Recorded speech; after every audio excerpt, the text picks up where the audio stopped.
Custom What's up and good morning guys, how are you? Alex here from Hoppos with another video for you guys. So this is going to be a kind of a weird video because I'm going to have to film this and you guys aren't going to be able to see this until after Sema.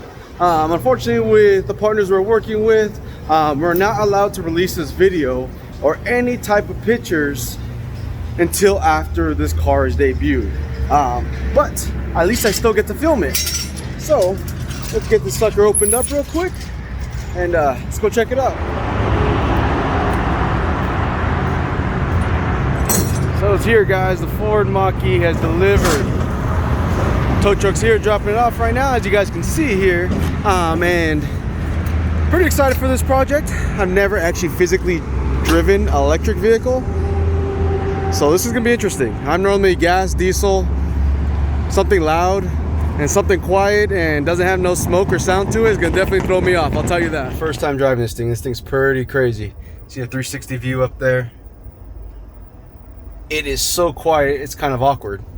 I actually pushed the button right now, waiting for this thing to turn on, and I completely forgot it's electric. But this screen is unreal. This thing is sick. If I could get this in my truck over there, that'd be pretty badass. So we're working with the Ford Mach-E X right now. Now I don't know the difference between the actual Mach-E and the Mach-E X. This must be some type of special edition. I'll find that out in a little bit when the owner gets here. You guys can see you got like a little push button here to open the door. You can see kind of bright out here, but you actually got a numbered keypad that's built into this pillar right here. That's going to be a lock and unlock. That's pretty cool. Got a nice little handle here. I wish this kind of like retracted, but don't look so bad. We'll sit in this thing real quick. And I mean, it's futuristic. It is definitely futuristic as far as the look, the feel, the navigation here. It's so weird because you don't hear this thing turn on. Like, it is so awkward. I'm used to all these classic cars that we do when you like start them. I mean, it rumbles, it roars, you know that it's on. And being that this is not on, I mean, it is on, but you can't physically hear it. It's really like, it screws with your mind a little bit, especially if you're not used to this. Looks like you got a built-in charging mat right here, which is really cool. Got the nice little dial here. I mean, it is very sleek and streamlined. This is my first time ever sitting in an electric vehicle, for one, but my first time ever sitting in this vehicle, the Ford Mach-E. I dig this screen. This screen is, it doesn't rotate or nothing, but let me see. Oh, it does have a knob here. Pretty cool. Let's get this sucker driven in. You can see our range here is 246. We got 98% full battery. And brake is on. Let's turn brake off here. I believe that's how you do it. Brake off. Yep, brake's off. And let's put this into drive mode. Now, let's go. Whoa. This feels so... It's so quiet, guys. Like, listen. It's so quiet.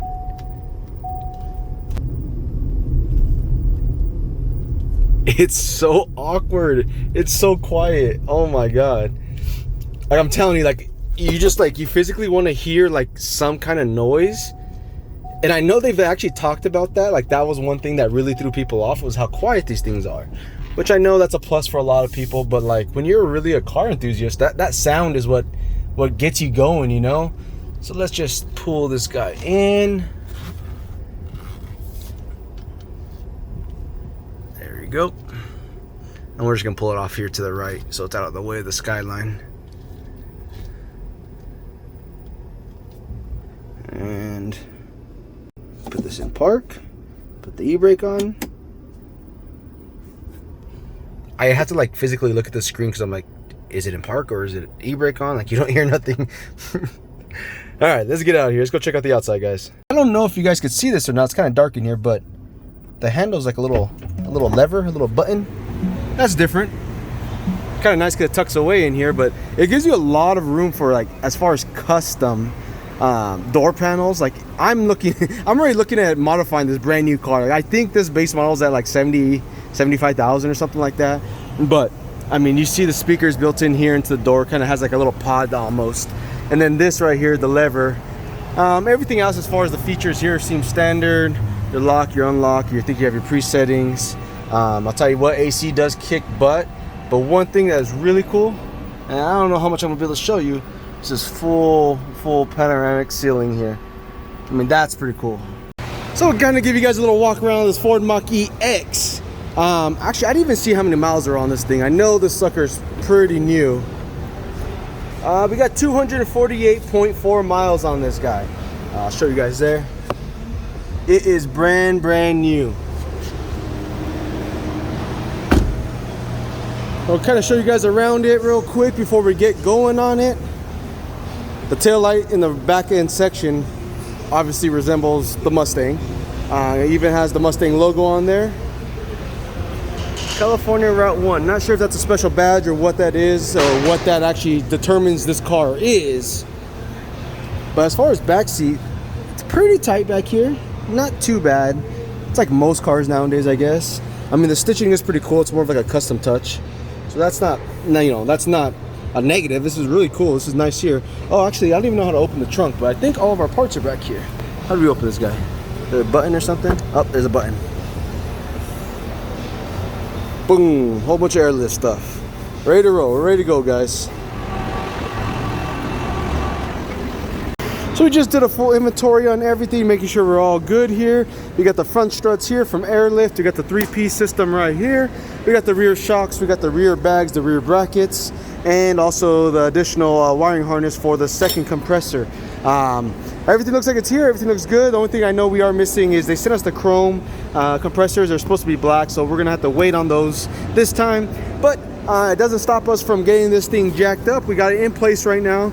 We gotta dispose and recycle of all these boxes here, but we're gonna make way on this one. Again, you guys are gonna watch this, and this is gonna be done after the fact of Sema. Sema is November 2nd to the 5th, and well, we're filming this a few months. Let's just say we're in August right now, so we're ahead of schedule as far as Sema builds, but this car is gonna have the works done to it. So after having a meeting with Neil, today, we got everything, you know, squared away on this car itself. But we also figured out, and he kind of ran me through the game plan of all this. I'm not sure how much I'm allowed to say, but I'm just going to say that this thing is going to go through a full color change. It's going to have a lot of electric components involved into this. So this whole car and build is futuristic. So that's the easiest way to put it. It's going to be a futuristic build, and there's going to be a lot of stuff that's not normally incorporated into builds, incorporated into this build. And you guys will see this one on the actual floor of Sema, but in the actual floor of the booth. So it's very exciting. I'm very pleased and happy to be a part of this, and thank you, Neil, again for bringing us in on this. Today we've actually did a walkthrough, and we figured out what we're going to do, kind of a game plan, a brainstorm together. And then well, I called the contacts I needed to contact, and we kind of just got them all on board, make sure they're all on track as far as time frame with us. And we got to make sure, we got to get a whole bunch of measurements and DXF files over to these guys, because we got to get stuff powder coated. We also get stuff laser cut out as far as plexiglass. Again, we're going for futuristic, so that is the theme on this. We want to make sure that we incorporate that as much as we can, but still keep it cool and classy. Again, this is going to be displayed to like 1 million people or 500,000 people. I'm not sure what they say actually walks the Sema floor. So we talked to Laserworks already. Laserworks, that's actually a part of California Upholstery. So if you guys know California Upholstery, they kind of opened up a second branch as laser cutting for plexiglass, and a lot of doing cool panels and inserts for the stuff that they already do. And then we also talked to Powder Solutions, which is down the street. You guys have seen those in the last few videos, that company in the last few videos. They've been graciously doing great work for us, but doing it in a very timely fashion for us, because they know that the kind of the crunch that we're in right now. Even though we are ahead of schedule, there's still a lot of stuff that has to get done. Again, full color change, full interior change, and a lot of cool custom, like one-off custom stuff that's gonna be added to this car. So that's interesting. So you guys stay tuned. We're gonna get this car jacked up right now, and we're gonna tear the whole frunk apart. Frunk. They call it the frunk because it's the front trunk. There's no really engine in this thing. It's all electric. So that's new for me. I've never put an air setup in the front, minus like a Volkswagen and stuff like that. So this will be fun. Let's go. Alright, so right now we actually got all the plastics torn out of here. We got to access the top bolts for the strut right here. And that one's going to be fun to get to. Looks like we're going to have to take out this cross like strut brace here. So we're going to take this out too, loosen up these. We got to take out this plastic because this is our area we have to work with right here. Right here we got some torque screws you got to get out, some torque bit screws. And yeah, I think I'm just spinning. So I'm going to have to get to the back of those ones. So this is not much space. It's going to be interesting to figure out how we get everything incorporated in here. So we got the frunk all torn apart right here. Here's actually the whole insert that the air setup's going to be going into. We had to do all this just to get to these two screws. You could have reached over and really dug for it. I just didn't want to drop the nut back there because it was a really small nut. So we took the whole thing out instead, which exposed all this. This is so crazy seeing this. I mean, I've never personally worked on any electric vehicle. I've never even torn into an electric vehicle. I've never took one apart, especially one that is brand new and no mileage on it. So it's pretty interesting to see the components and everything that's involved into this. Obviously, all this is hidden between plastics and everything, but it's pretty cool to get a in-depth view of what looks like the motor's missing. Well guys, I'm officially back. I don't know if I really talked about it in the video. There's big for you guys. I don't know if I really talked about it in the video, but well, you guys, you know, my wife and my daughter ended up catching COVID, and I was the only one that didn't have it. And well, unfortunately, my wife got to the point where she was having a hard time taking care of my daughter, so I had to go over there and help them. Obviously, I was trying to stay away. And well, I ended up catching it myself. So now I'm back. Well, unfortunately, with being gone for a while, we couldn't work on this. And the bad part is we're on a timeline. Obviously, Ford and Neil, it was just unexpected. And obviously, no one wants to get sick. And we didn't plan to get sick because that would just be stupid. But now we are back on it. And now we're like, go, go, go, go, go, even more than we were before. And we're having to rethink and change a lot of our plans that we were going to do on here because of timeline. We're going to have to try to eliminate some steps and not see so many people, unfortunately. I want to do a lot of crazy plexiglass stuff in here, but I think just time permitting, it might not happen.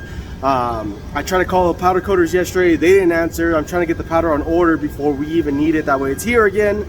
Yeah, it's just been a massive headache. Yeah, we just got to get going on this thing because time does not stop as far as Sema crunch, and no one cares that we got sick or I got sick, so we got to keep rolling here. It's pretty much the shock conversion that we had to do. Instead of bolting down about an inch lower, we actually had to raise the shock up to convert it over to T-bar. That way we could actually run this shock, the shorter shock, in there. So the height and everything works out perfect. This is fully threaded down all the way, but this is the way it works and it fits in there. We did have to drop this arm back out to get the shock in, but now with this in, we just slide this back up in through there, bolt it all up, and we should be good to go. Just gotta hook the air line up to this guy, run it to the front, and then we are solid as far as bag and shock configuration. Okay, well, relax, all right? At least I said something. You don't say anything the whole video. You just sit there and push a clip in like you're doing something the first time you touch this whole car and you're working on plastic. Exactly. Get to work. Car, I thought I was gonna come back and the car was gonna be done. Yeah, I forgot you were scared, huh? So here's where we're at, guys. Look at this. We got the airlift bag up in the back. We managed to make these brackets work. We had to modify this actual stock pocket, or whatever you want to call this, the frame rail. This is all subframe, so there's pretty much nothing here besides this little nipple that was sticking down. We did drill through that to get the nut in there with the little bracket holding everything in place, which I know it probably doesn't make sense because you guys aren't looking at it, but it works. It's holding in place. We got the arm all cut up, dropped the bag bracket down about 1 3/4 inches, right under 2 inches. I didn't measure it exactly, but it was right around there. So we got the plate in, mounted up from the bottom side. We had to adapt the stock, or the stock upper shock, which is stock, into the airlift shock that they supplied, which is a completely different bolt configuration. You can't really see it here, but It's actually a bottom side T-bar, and before it used to be a bushing, which you actually used to mount to that hole right there. So we had to do a little conversion and weld that onto there to make this to work. But with all the trial and error, we managed to get it to work. Now we just gotta mimic this onto the other side, and then from there run airlines, and then we get the sucker on the ground. Don't mind me, I still sound kind of stuffed up a little bit. I'm still congested. Other than that, I'm past my 10 days, past my 14 days. I passed all that already. So now it's just the lingering side effects to COVID. The raspy throat, the constant like coughing and clearing your throat. So Art's still going through it, and it's like been 4 or 5 months. So yeah, I'm lucky and fortunate enough, and my wife and my daughter were lucky and fortunate enough to actually get past all that. We did have to rush my daughter to the ER because she actually ended up going into a seizure because of her fever. But luckily everything was all good. We're all safe. Everyone's good now. Now I get to see Vic in his glory, working on plastic clip number 1 still. But feels good to be back, guys. It does. It sucks to be back in a time crunch where everyone hates you because you got sick and you just couldn't control it. But what are you gonna do? A lot to say. I'll come over here. What happened? Nothing. Yeah. Act like nothing happened. There's about 752,000 clips that have to go back into getting this inner wheel well in. All this because we were just checking to see if we could go a little bit lower, and well, we couldn't.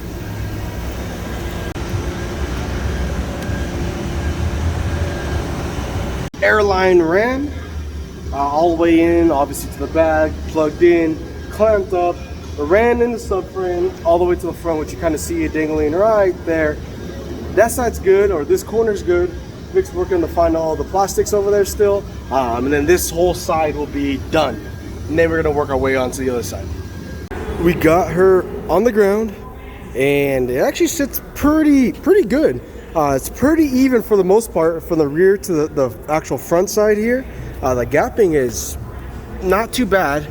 It clears a tire by about a ½ an inch, fully aired up. When I say fully aired up, we're running about 130 psi from our actual tank up there. So this isn't gonna be full. This will be running at 150. But as far as where it sits, it has a nice level stance here. And let's see this guy drop for the first time. We just got it all teed off right now.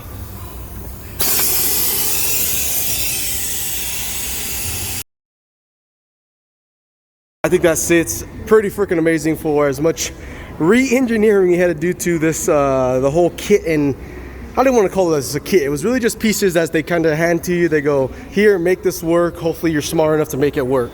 And luckily, you know, we watched a few YouTube videos here and there. So we figured it out. We got it to work. We did have to modify, obviously, the whole front, the rear, everything. But it sits really dang low.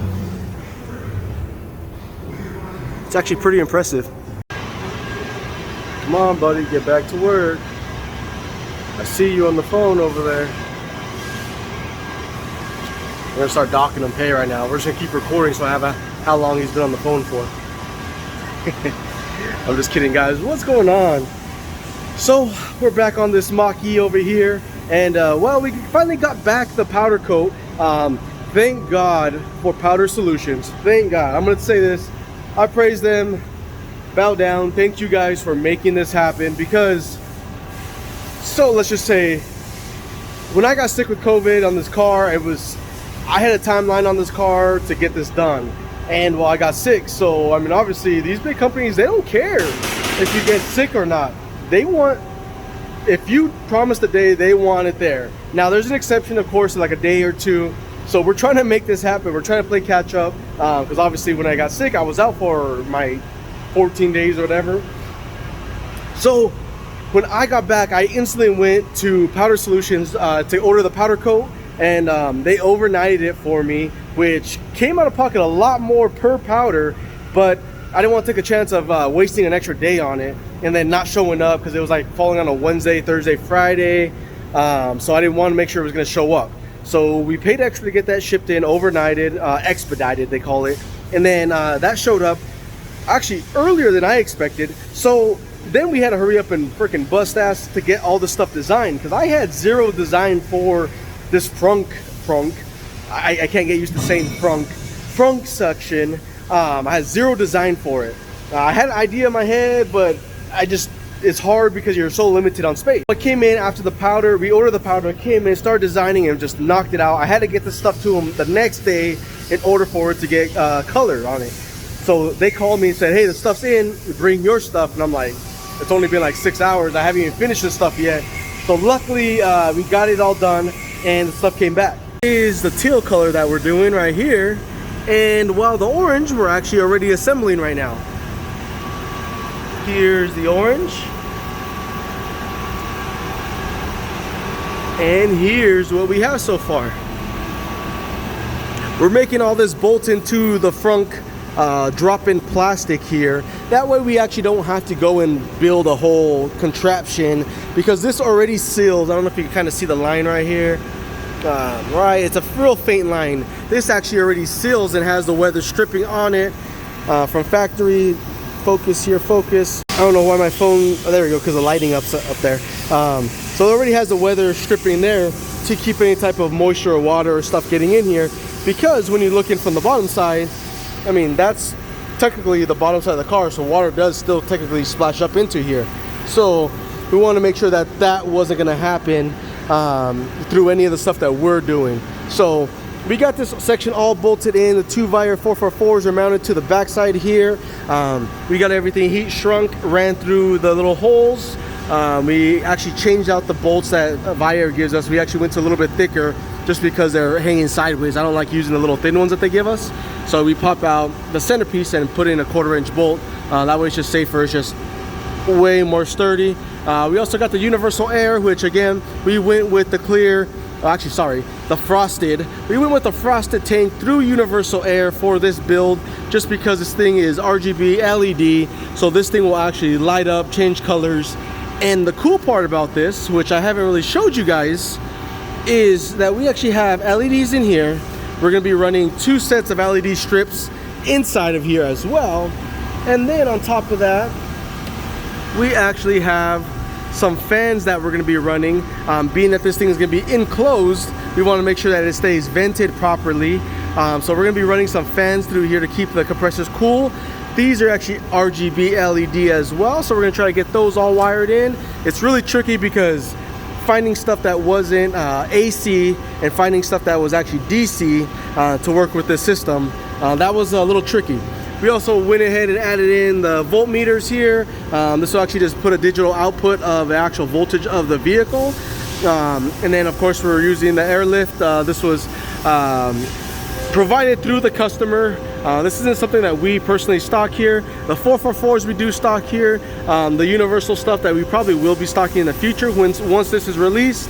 The airlift, this is the 3P system. We actually do not stock this here, but this was supplied to the customer. So we are using this. Again, I'm not a huge fan of the layout of this, but on this one, luckily I was able to flip the logo so the logo's going the correct way.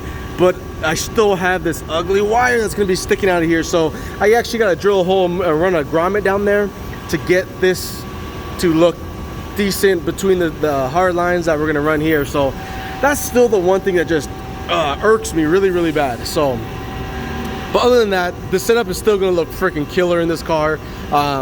You're gonna be seeing this, you guys are actually this car will already be released by the time this video comes out, at the actual Ford booth at Sema, in conjunction with Tjin Edition.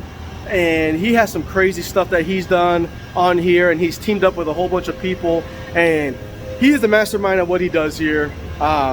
It is crazy the amount of detail going into the roof alone. Yes, the roof. The top of the car is different, trust me. I'll show you videos of that once it's all getting closer and stuff like that. But with that being said, we need to drop this camera down and get to work, because we have a lot of catching up to do with a very short amount of time. And luckily today's shipping isn't as crazy as it normally is, which obviously is not a good thing for us, but it is just mellow today. So the guys are taking care of that up front. We got all the machines running. We got the saw running right now. We got product being produced. We got product being cut, and we should have product being delivered today as well. So with all that being taken care of, I'm able to kind of sneak away in this corner over here and work on this.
Thank you guys for watching. Make sure you guys see the rest of this on the following video. I'll be filming at Sema, so you guys can see this in the actual Ford booth. Thanks again for always liking, sharing, and subscribing. I'm out.